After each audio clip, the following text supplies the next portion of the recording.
고린도전서 4장 1절부터 6절까지 저와 여러분이 한 절씩 교독하겠습니다.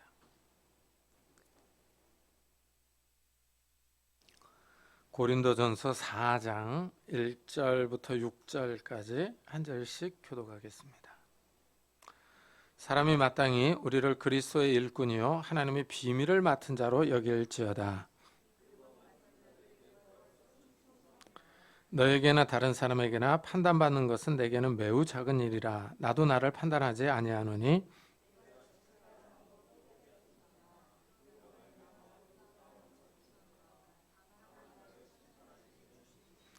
그러므로 때가 이르기 전 곧 주께서 오시기까지 아무것도 판단하지 말라. 그가 어둠에 감춘 것들을 드러내고 마음의 뜻을 나타내시리니 그때 각 사람에게 하나님으로부터 칭찬이 있으리라. 형제들아, 내가 너희를 위하여 이 일에 나와 아볼로를 들어서 본을 보였으니 이는 너희로 하여금 기록된 말씀 밖으로 넘어가지 말라 한 것을 우리에게서 배워 서로 대적하여 교만한 마음을 가지지 말게 하려 함이라. 아멘. 고린도 교회가 서로 이제 분열되어 있죠. 한 부류는 아볼로를, 다른 한 부류는 바울을 따르고 있습니다. 그러자 이제 사도 바울이 사역자들에 대해서 이렇게 평가를 합니다. 사람이 마땅히 우리를 그리스도의 일꾼이요 하나님의 비밀을 맡은 자로 여길지어다. 그러죠? 이 교회 사역자들이요 그리스도의 일꾼이라고 그러죠. 즉 종입니다. 이 그리스도가 주인이죠. 그렇죠. 이 교회의 머리는 그리스도입니다. 이 사역자들은 다 그리스도를 섬기는 종, 하인입니다.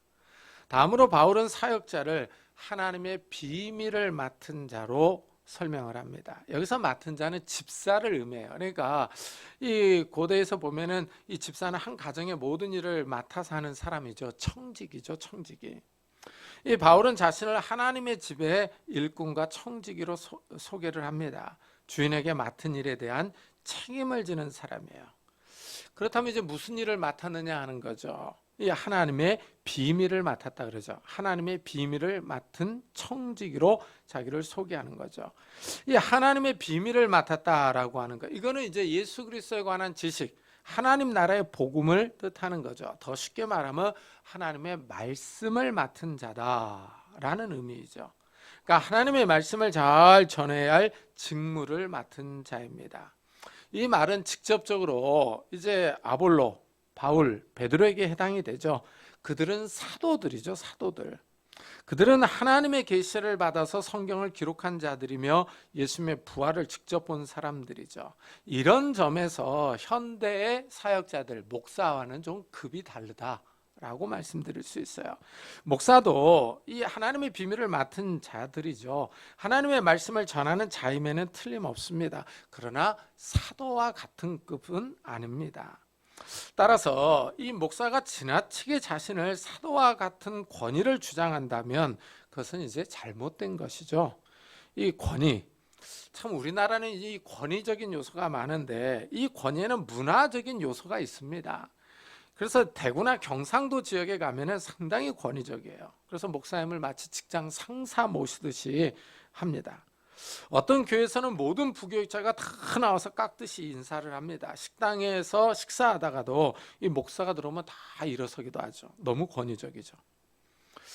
제가 권위는 문화적인 요소가 있다고 말하는 이유는 이 각 나라마다 이게 또 다 다릅니다. 보면은요. 이 네덜란드에서는 이 교수와 목사가 그렇게 권위적이지 않아요.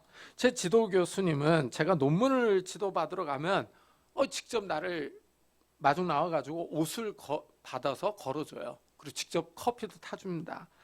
아유, 한국 학생이 갔으니 얼마나 황송합니까? 그래서 막 처음에는 몸둘 바를 모르겠더라고요. 근데 이제 막상 내용으로 들어가지 않습니까? 공부하는 내용으로 들어가면 봐주는 게 없습니다. 친절하지만 내용은 아주 칼같이 아주 자를 건 자르고 야단칩니다. 그리고 또 제가 러시아 목사님들을 가르친 적이 여러 번 있습니다. 이 러시아 목사님들은 제가 들어가면 교수님 오셨다고 다 자리에서 일어나요. 상당히 이 교수님에 대한 예의가 아주 깍듯합니다. 그래서 마치 우리나라의 1960년대와 같은 그런 모습을 보여주기도 합니다. 이래서 이렇게 권위는 이 시대마다 나라마다 다릅니다. 따라서 이 목사가 너무 군림하는 듯한 자세를 보이는 거예요. 이거는 성경하고 맞지 않습니다. 예수님은 제자들에게 종의 모습을 보여주셨어요. 제자들의 발을 직접 씻어주시는 섬기는 자세를 보여주셨습니다. 이런 모습이 바른 모습이죠. 이 목사의 진정한 권위는 말씀에서 나옵니다. 바울은 하나님의 비밀을 맡은 자라고 말합니다. 그러니까 이 말씀을 잘 풀어주고 이 목사가 그 말씀대로 살면 여기서 이 권위가 나오는 거예요. 그래서 이 목사가 윤리적으로 모범을 보여야 된다라고 말씀드릴 수 있습니다. 그러면서 바울은 사역자들이 가져야 할 태도는 이제 충성이라고 말합니다. 맡은 자들에게 구할 것은 충성이니라. 이 충성은 이 신뢰할 만한 태도입니다. 하나님이 하나님의 비밀을 맡겨주신 사람들이요, 신실해야 합니다. 일단 성실해야 합니다. 자기가 맡은 일에 농땡이 부리지 않고 열심히 일해야 됩니다. 성실할 때 주위 사람들이 신뢰합니다.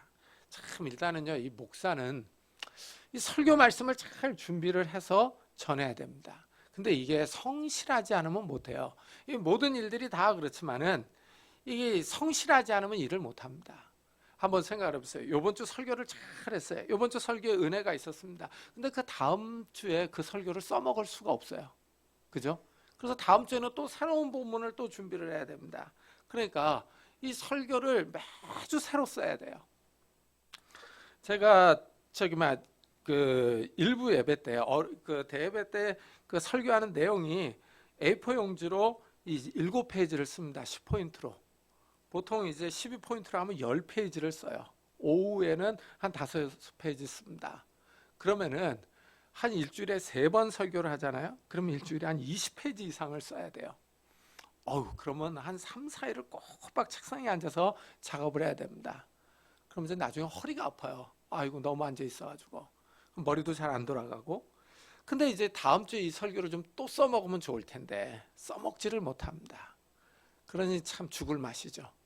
그런데다가 이제 칼럼을 써야 돼요. 칼럼은 또 데드라인이 있어요. 시간 내에 이걸 써줘야지 이게 또 이제 인쇄돼서 이제 또 나가잖아요. 내일 순서가 있으니까. 어떤 주제가 안 떠오르면은 아주 미칠 지경입니다. 그때는 이제 혼자서 막 소리 지르고 난리가 아니에요. 혼자서 이제 밖에 나가고 탄천도 한번 걸어보고 막 이 짓도 해보고 저도 해보고 머리를 좀 비웠다가 써보려고 난립니다. 참 이게 목사를 해보면서 이게 목회를 해보면서 한번 생각을 해보세요. 1000명이 있으나 2명이 있으나 설교하는 내용은 똑같아요. 준비해야 되는 분량은 똑같습니다. 그렇지 않습니까? 그러니까 이게 성실을 요구하는 거더라고요. 하나님께서. 그러니까 이 모든 사역자들에게 충성스럽냐, 충성스럽지 않느냐, 성실하냐, 성실하지 않느냐, 이걸 요구하는 거예요. 그러니까 5달란트 받은 자나 2달란트 받은 자나 1달란트 받은 자나 하나님께서 요구하는 거는 이게 많이 받았다, 많이 남겼다가 아니라 충성했느냐, 충성하지 않았느냐, 이걸 보는 겁니다.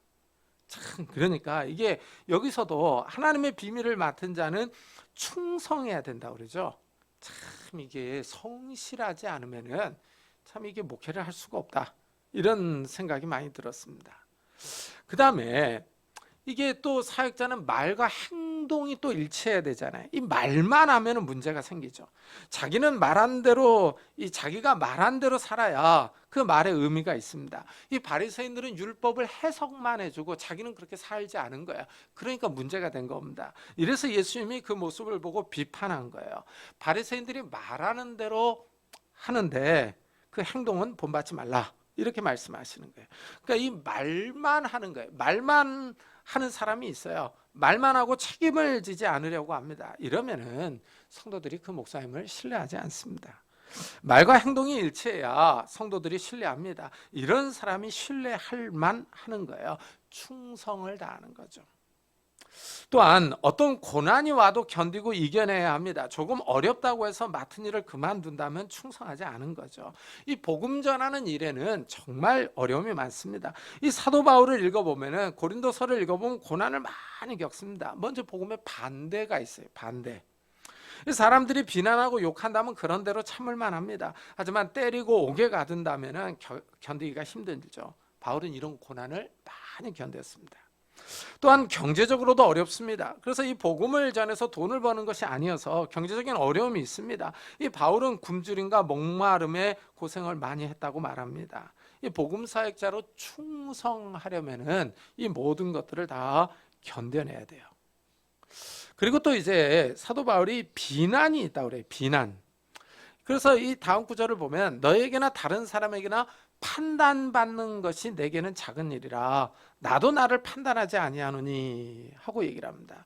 아무래도 이제 교회가 아볼로파, 바울파, 게바파 이렇게 나뉘어져 있으니까 상대방 측에서 아이 저 양반은 저렇다 저렇다 이렇다 하고 말할 거 아니겠습니까? 아 바울은 지식은 좋은데 말이 좀 버벅댄다 뭐 이런 지적을 할 거 아닙니까? 여기에 대해서 바울은 다른 사람에게 판단받는 거예요. 작은 일이라고 말합니다. 그러면서 바울은 자기 자신을 판단하지 않는다라고 말을 해요. 이것을 보면 그 당시에도 말들이 많았던 거예요. 바울은 이렇다 저렇다, 아볼로는 이렇다 저렇다 하고 서로 말들을 많이 했던 겁니다. 제가 네덜란드에서 공부를 할 때 가만히 보니까 학생들이 신학을 공부하고 나서 다른 직업을 선택을 해요. 저랑 같이 이제 박사 과정을 한 친구가 하나 있었는데 레디라고 그 친구가 어느 날 보니까 쓰레기차 뒤에 매달려 가고 있더라고요. 근데 너무 놀래가지고 다음에 봐가지고 야 너 뭐하냐니까 알바해 그러더라고요. 그래서 너 목회를 하지 왜 쓰레기차 뒤를 따라다니면서 쓰레기 청소를 하고 있느냐 그러니까 그렇지 않아도 자기가 그 요양기관 그러니까 나이가 많으신 분들이 들어가는 요양기관에 상담사로 들어가려고 그 서류를 내놨다 그러더라고요. 박사님이. 그래서 제가 물어봤죠. 아니 왜 목회를 하지 않느냐 그러니까 목회는 어렵다고 안 한다고. 그래서 왜 그러냐 하니까 목회는 이게 유리집에 사는 거와 똑같다 그러더라고요. 유리집. 무슨 말이냐 그러니까 사람들이 보고 다 말한다 이거예요. 심지어는 이 목사가 이 마트 가서 무슨 치즈를 샀다 이것까지 다 얘기한다. 야 목사님 우리 목사님 무슨 치즈를 좋아해 이것까지 얘기를 한대요. 그러면서 이 목회하는 거는 유리집에 사는 거하고 똑같아서 자기는 힘들어서 못한다 그래. 그 보니까 학생들이 신학은 했는데 다 다른 직업을 선택을 하더라고요. 너무 힘드니까. 그래서 그걸 보면서 야 이러니까 이게 참 네덜란드 교회가 기울어져 가는구나 이런 생각이 들었어요. 참 이걸 보면은 고대나 현대나 사람들의 이 말이 많은 거죠. 여기서도 보면은 이 고린도 교회에서 이 바울에 대해서 말들을 많이 하는 거예요. 그러니까 이 바울도 자기 자신을 판단하지 않는다 그러잖아요. 그러면서 또 자기 하는 말 들어보세요. 내가 자책할 아무것도 깨닫지 못하나 이로 말미암아 의롭다함을 얻지 못하노라. 다만 나를 심판하실 이는 주시니라. 이 바울이 자기 자신을 살펴보는 거예요. 스스로 양심에 꺼리끼는 행동을 하지 않습니다. 스스로 자책할 일이 없어요. 이 바울은 자신의 말과 행동에서 깨끗하다고 생각을 하고 있어요. 근데 이제 문제는 뭡니까? 바울이 이렇게 깨끗하게 살았어도 윤리적으로 의롭다 함을 받지 못한다는 거예요. 이게 한계죠. 이 점이 중요한 겁니다. 사람이 아무리 윤리적으로 흠이 없고 깨끗하게 살아도 스스로 의로워지지를 못하는 거예요. 스스로 구원을 받을 수가 없는 거죠. 이게 문제입니다. 사람의 한계죠. 우리 주위에서 보면 정말 마음이 좋은 사람들이 있어요. 그래서 그 사람을 보면서 야, 법 없어도 살 사람이다. 부처가 따로 없다. 뭐 이렇게 말들 하는 사람들이 있습니다. 그러나 그렇게 깨끗하게 살아도 예수를 믿지 않으면 스스로 구원받지를 못해요. 스스로 구원하지를 못합니다. 이게 한계예요. 한계. 하나님이 최종 판단자입니다. 하나님이 사람을 판단하는 거지 사람이 판단하지 않습니다. 사람이 자기 의를 주장해도 의롭지 않아요. 사람은 근본적으로 타락했기 때문입니다. 말과 행동이 깨끗하다고 해도 그 사람의 생각이 과연 깨끗한지는 돌아봐야 합니다. 간혹 이중적인 생활로 사회를 놀라게 하는 사람들이 있어요. 겉으로는 선한 일을 많이 하고 이 어려운 이웃을 도와주어서 평판이 좋은 사람들이 있습니다. 그러다 보면 그 사람이 이중적인 태도가 드러나서 사회에 충격을 줍니다. 말도 작고 잘 웃고 친절했는데 사기를 치고 이상한 행동을 해서 사회에 충격을 줍니다. 사람의 속을 알 수가 없는 거죠. 사람이 죄로 오염되어 있어서 이상한 말과 행동을 합니다. 사람은 겉모습을 보지만 하나님은 사람의 속을 봅니다. 하나님이 사람의 마음 깊은 곳을 봅니다. 사람의 판단은 틀릴 수 있습니다. 그러나 하나님의 판단은 정확합니다. 하나님이 우리를 심판하십니다. 거리의 CCTV는 사람의 행동을 찍습니다. 하지만 사람의 동기나 마음을 찍지는 못합니다. 여기에 반하여 하나님은 사람의 동기와 마음까지 다 알고 계십니다. 이래서 하나님이 무섭습니다. 바울은 양심의 가책을 받을 만한 일을 하지 않았지만 이런 일로 의로워지지는 못한다 하고 말합니다. 하나님이 사람을 의롭다고 판단해 주시기 전까지 사람은 스스로 혹은 다른 사람의 칭찬이나 동의, 선행으로 의로워지지 못합니다. 하나님이 최종 판단자입니다. 바울은 이래서 최종 판단을 밀어놓으라고 말합니다. 그러므로 때가 이르기 전 곧 주께서 오시기까지 아무것도 판단하지 말라. 그가 어둠에 감추인 것들을 드러내고 마음의 뜻을 드러내시리니 그때 각 사람에게 하나님으로부터 칭찬이 있으리라. 예수님이 재림하실 때까지 판단하지 말라고 합니다. 물론 이것은 아볼로나 바울에 대한 판단을 우선으로 합니다. 이 말은 사람의 판단은 완전하지 않다는 의미가 깔려 있습니다. 공정하고 의로운 판단은 예수님이 하신다는 겁니다. 예수님이 재림하실 때 완전한 재판이 있을 겁니다. 어둠에 있었던 일들이 다 드러날 거예요. 마음의 깊은 생각이 다 까발려질 겁니다. 잘한 사람은 잘했다고 칭찬을 듣습니다. 못한 사람들은 책망과 비난을 받을 겁니다. 우리가 보면은 이 정치권 인사들에 대한 떠도는 소문들이 많습니다. 우리가 실제 보지 않았으니 알 수가 없습니다. 뭐 성상납을 받았다, 퇴폐적인 파티를 열었다 하는 정치권 인사들이 있습니다. 다른 사람들이 알지 못하게 은밀하게 행한 행동들입니다. 사람들은 알지 못하지만 하나님은 정확하게 알고 있습니다. 예수님이 재림하실 때 각 사람의 은밀한 행동들이요 다 드러날 것입니다. 바울은 지금 서로 편이 나뉘어져서 판단하고 싸우고 있는 고린도 교회 성도들에게 이 바울과 아볼로를 본받으라 라고 말합니다.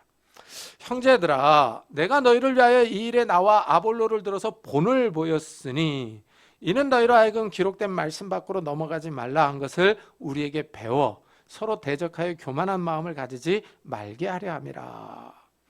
이 고린도 교회 성도들이 아볼로파, 바울파로 주로 나뉘어서 싸우고 있어요. 이때 바울과 아볼로는 자기 편을 더 확보하기 위해서 서로 비난하지 않았습니다. 그리고 자기 편을 드는 사람들을 칭찬해주고 편들지 않았어요. 지도자들이 공정하게 행동하며 본을 보이고 있습니다. 만일 여기서 바울이 아볼로파를 향하여 뭐라고 비난한다면 정말 고린도 교회는 쫙 찢어졌을 겁니다. 이 바울과 아볼로가 지도자다운 면모를 보이고 있습니다. 서로를 비난하지 않습니다. 중재하면서 교회를 화해시키며 화목하게 하려고 합니다. 이 점에 우리가 주목해야 되죠. 불난집에 부채질을 해서는 안 됩니다. 교회에서 싸움이 나면 흔히 서로를 비난합니다. 상대의 잘못을 드러내고 흠집을 잡으려고 합니다. 심하면 법정까지 갑니다. 그래서 판사들이 교회 문제로 법정에 오는 사건을 기피하는 경향이 있습니다. 왜냐하면 교회에서 싸움이 나면 너무 세세한 것까지 물고 늘어지기 때문입니다. 교회가 싸우면 아주 치열하게 싸웁니다. 그런데 바울과 아볼로는 싸우지 않았습니다. 지도자로서 넓은 마음을 가지고 성도들을 다독이고 있습니다. 이 바울과 아볼로가 이렇게 본을 보이는 이유가 있습니다. 성도들이 기록된 말씀 밖으로 넘어가지 않도록 하기 위한 겁니다. 이 점이 중요합니다. 이 성도들의 기준은 말씀입니다. 어떤 철학자의 말이나 윤리 사상이 아니라 하나님의 말씀입니다. 사람이 정한 기준이 아니라 하나님이 정한 기준입니다. 말씀을 넘어가는 거예요. 위험한 행동이죠. 일단 기준을 넘어섰으니 죄입니다. 하나님이 정한 기준을 넘어서는 것이 죄입니다. 이 죄는 하나님의 말씀을 우습게 생각하는 겁니다. 하나님을 무시하는 행위입니다. 이래서 하나님의 말씀을 버리면 하나님도 그 사람을 버립니다. 하나님을 무시하고 멸시하는 행위이기 때문입니다. 기록된 말씀을 넘어서는 행동은 하나님의 말씀보다 자신을 더 높게 생각하는 겁니다. 하나님의 말씀을 무시하는 행위 자체가 교만입니다. 하나님은 이런 행동을 싫어하십니다. 하나님이 싫어하시는 행위들 가운데 하나가 교만이에요. 교만. 이 교만은 마음이 부풀어 오르는 겁니다. 마음이 부풀어서 자신을 하나님보다 더 크게 생각합니다. 교만이 참 신기합니다. 사람이 교만해지면 말과 행동에서 드러나요. 말이 짧아지고 힘이 들어가고 거들먹거립니다. 주위 사람들이 그 사람의 말을 들어보고 야, 저 사람 교만하네 하고 판단합니다. 주위 사람들이 교만을 알아봅니다. 타락한 천사들이 악한 천사가 돼요.